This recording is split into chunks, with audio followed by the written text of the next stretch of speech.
ভবানী ভবনে হাজিরা সুমিত রায়ের, অন্যদিকে শালবনীতে তদন্তে সিআইডি। ভবানী ভবনের জমি দুর্নীতির তদন্তে ডেকে পাঠানো হয়েছে সুমিত রায়কে, যিনি অভিষেক বন্দ্যোপাধ্যায়ের পিএ। আর অন্যদিকে সেই জমি দুর্নীতির তদন্তে এবার শালবনীতে পৌঁছে গিয়েছেন সিআইডির আধিকারিকরা। শালবনীর কর্ণগড় গ্রাম পঞ্চায়েত অফিসে সিআইডির 3 আধিকারিক জমি সংক্রান্ত নথিপত্র সংগ্রহের পাশাপাশি আধিকারিকদের সঙ্গে কথা বলেছেন তদন্তকারীরা।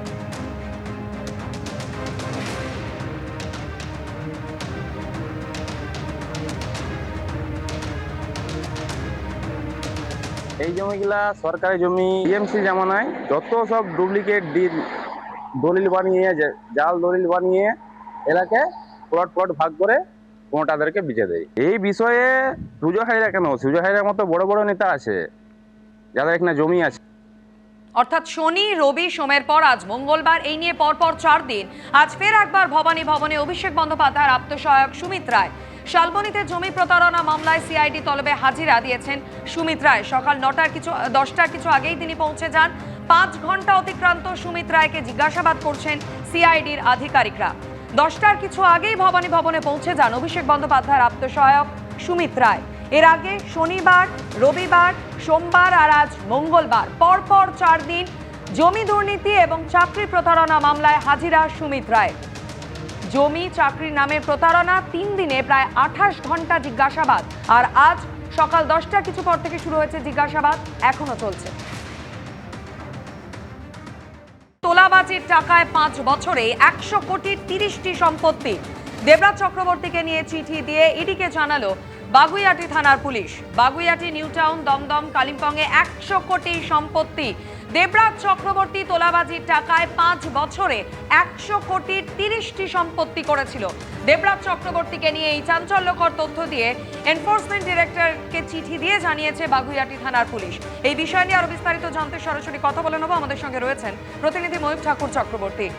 ময়ূক, বাগুইআটি থানার পুলিশের পক্ষ থেকে এনফোর্সমেন্ট ডিরেক্টরেটের কাছে যে চিঠি পাঠানো হয়েছে, সেই চিঠিতে দেবরাজ চক্রবর্তীর সম্পত্তি নিয়ে ঠিক কি বলা হয়েছে? দেখো, 2021 থেকে 2026 এই 5 বছরে বিধানসভা ভোটের আগে, এই বিধানসভা ভোটে অদিতি মুন্সি তিনি পরাজিত হন। তার আগে 2021 থেকে 26 যে টেনিয়ারে তিনি বিধায়ক ছিলেন, সেই টেনিয়ারে দেবরাজের যে সম্পত্তির পরিমাণ সেটা কিন্তু প্রবলভাবে বেড়ে গেছে। বিধাননগর কমিশনারেটের সূত্রে খবর, পুলিশ সূত্রে খবর, 5 বছরে প্রায় 100 কোটি টাকার সম্পত্তি করেছেন দেবরাজ চক্রবর্তী। এবং এই 100 কোটি সম্পত্তির মধ্যে তার রিসর্ট রয়েছে, তার বাড়ি রয়েছে দমদমে, তার বাড়ি রয়েছে নিউ টাউনে, বাগুইহাটিতে। এবং এই 100 কোটির যে সম্পত্তি সেটা কিন্তু পুরোপুরি তোলাবাজির টাকাতেই, এমনটাও পুলিশ সূত্রে খবর। কিছুদিনের মধ্যেই বিধাননগর কমিশনারেট বা বাগুইহাটি থানার তরফ থেকে সাপ্লিমেন্টারি চার্জশিট, আরও একটি চার্জশিট দেওয়া হবে এবং তাতে এই সমস্ত কিছু উল্লেখ থাকছে। সবচেয়ে বড় যেটা বিষয়, যে বাগুইহাটি থানার তরফ থেকে যখন দেখা যাচ্ছে যে মোটা অ্যামাউন্টের টাকার ট্রেল রয়েছে, যে প্রায় 100 কোটি টাকার প্রপার্টি, এছাড়াও আরও অনেক কিছু যেগুলোর এখনও কোনো উত্তর পাওয়া যায়নি। দেবরাজ চক্রবর্তী নিকটাত্মীয়দের নামে সেই সম্পত্তিগুলো কনভার্ট করেছেন।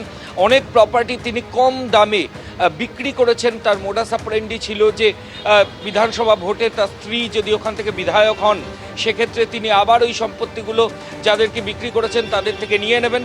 এবং নির্বাচনী হলফনামা যেটা তিনি এই বিধানসভা ভোটের আগে দিয়েছেন, সেই হলফনামাতেও তিনি মিথ্যে ইনফরমেশন দিয়েছেন, এমনই মারাত্মক অভিযোগ কিন্তু পুলিশের তরফ থেকে করা হচ্ছে। 5 বছরে সম্পত্তির পরিমাণ 100 কোটি। রিসর্ট, বাড়ি তো রয়েছে, এর পাশাপাশি এই হিউজ অ্যামাউন্টের টাকা এসেছে তোলাবাজি থেকে, এমনটাই পুলিশ সূত্রে খবর।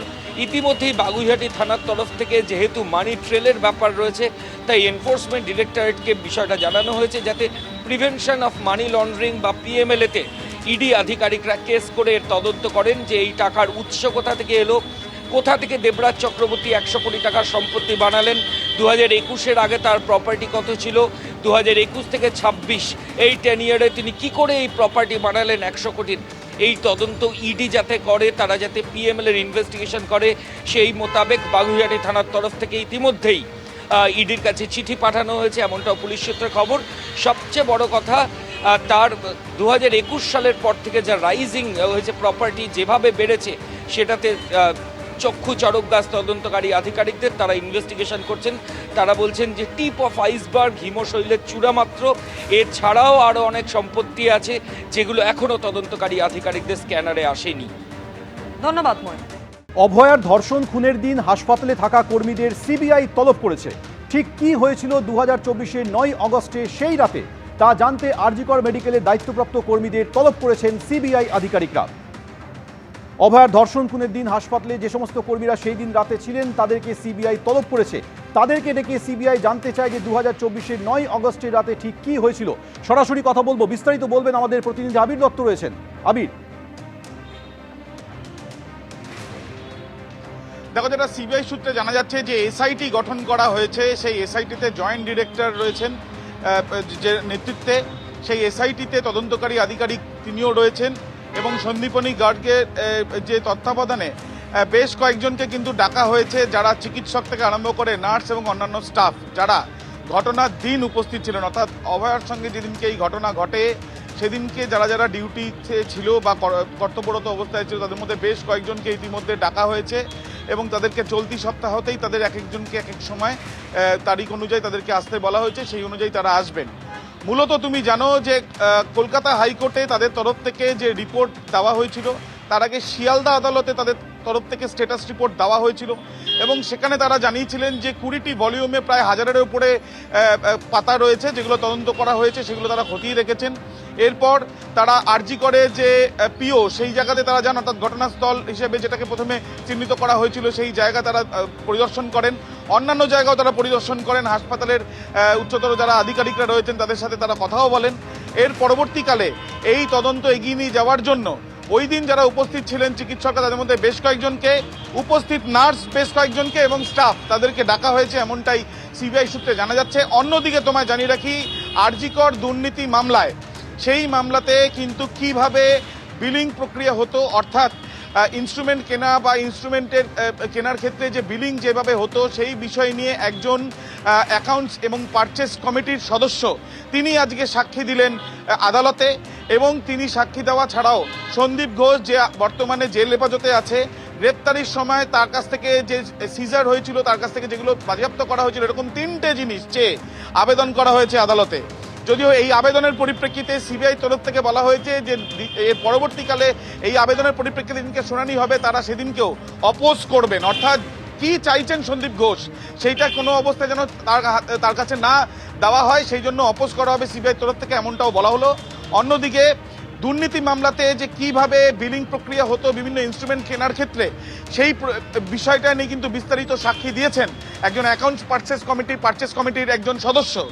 এবং তার সাথে সাথে একদিকে যেমন দুর্নীতি মামলার এই তদন্তের এই যে বিষয়গুলো জানা যাচ্ছে, অন্যদিকে ধর্ষণ খুনের মামলায় যে সিবিআই এসআইটি গঠন হয়েছে, সন্দীপনী গর্গ যিনি এই তদন্তকারী আধিকারিক এবং একজন জয়েন্ট ডিরেক্টর এই এসআইটি টিমের প্রধান, সেই তদন্তে তারা যেমন ঘটনাস্থল পরিদর্শন করেছেন, এবার দেখা যাচ্ছে যে কিছু চিকিৎসক, স্টাফ এবং নার্স তাদেরকেও তলব করা হলো সিবিআইর তরফে।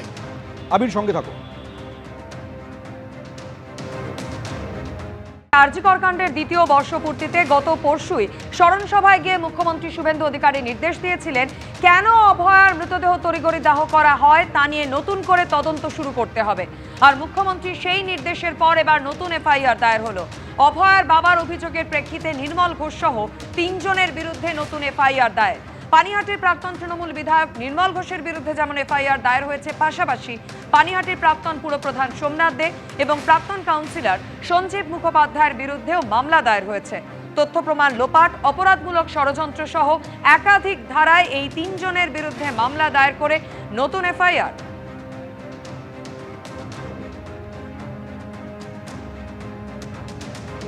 প্রশাসনের পক্ষ থেকে আলাদা করে এফআইআর করা হবে। এফআইআরটি কি শুরু হয়েছে?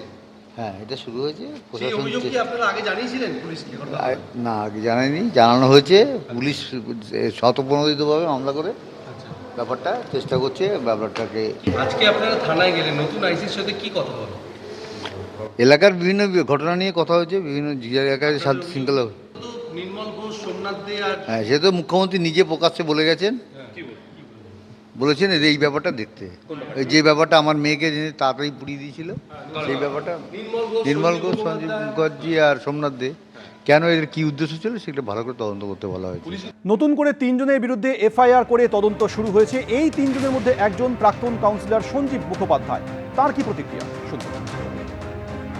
আমার যেটুকু সহযোগিতা করা ছিল পাশে ছিল, আমি করেছি, আমি রিপোর্টটা দিয়েছি। খড়দা থানা আলাদা করে তদন্ত করবে এই প্রথম, কি বলবেন? করুন না, আমার দিক থেকে আমি পরিষ্কার, যতবার যেখানে যত তদন্ত হোক যখনই ডাকবে আমি একটু দূরে থাকি, কর্মক্ষেত্রে বাইরে আছি, আমাকে 1-2 দিন সময় দিলে আমি পৌঁছে যাবো সেখানে। এর আগেও যেমন কোঅপারেশন করেছি সব তদন্তকারী সংস্থাতে, এখানেও করবো। মুখ্যমন্ত্রী শুভেন্দু অধিকারীর নির্দেশের পর নতুন করে এফআইআর দায়ের হয়েছে, যেখানে প্রাক্তন কাউন্সিলর সঞ্জীব মুখোপাধ্যায়ের পাশাপাশি নাম রয়েছে প্রাক্তন তৃণমূল বিধায়ক নির্মল ঘোষেরও। তার সঙ্গে এই বিষয়ে যোগাযোগ করা হলে নির্মল ঘোষের ফোন নট রিচেবল ছিল। অন্যদিকে অপর যে জনের নাম ছিল প্রাক্তন পুরপ্রধান সোমনাথ দে, তার ফোনও সুইচড অফ।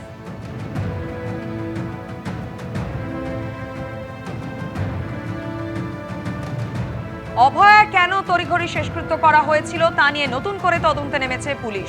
ইতিমধ্যেই পানিহাটির শ্মশানের এক কর্মীকে জিজ্ঞাসাবাদ করেছেন তদন্তকারী আধিকারিকরা। মুখ্যমন্ত্রীর নির্দেশ পাওয়ার পর ইতিমধ্যেই তদন্ত শুরু করেছে খড়দা থানার পুলিশ। ব্যারাকপুর কমিশনারেটের খড়দা থানার পুলিশ গতকালই এই পানিহাটি শ্মশানের যিনি কর্মী ভোলানাথ পাত্রকে এই বিষয় নিয়ে জিজ্ঞাসাবাদ করেন এবং সমস্ত নথিপত্র খতিয়ে দেখে। সেদিন রাতে কারা টাকা পেমেন্ট করেছিল?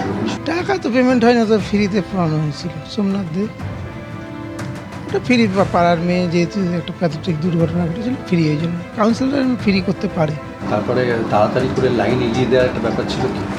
তো 2টো বডি ছিল, তাদের তো তার আগে তো পুলিশ এখানে ছিলই সব। তো 3টে বডি, একটা পুড়ছিল আর 2টো ছিল ওয়েটিংয়ে। তা কনভিন্স করা হয়েছিল তাদের বডিকে যে এটাকে আগে করার জন্য। কেন অভয়ার মৃতদেহ তড়িঘড়ি দাহ করা হয়েছিল তা নিয়ে নতুন করে তদন্তের নির্দেশ দেন মুখ্যমন্ত্রী। আর মুখ্যমন্ত্রীর নির্দেশের পর নতুন করে এফআইআর হয় অভয়ার বাবার অভিযোগের ভিত্তিতে।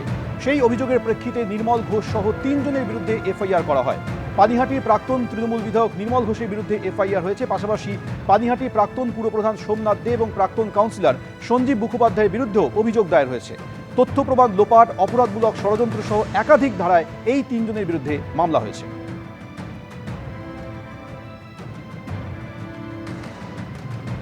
এবিপি আনন্দ, এগিয়ে থাকে, এগিয়ে রাখে।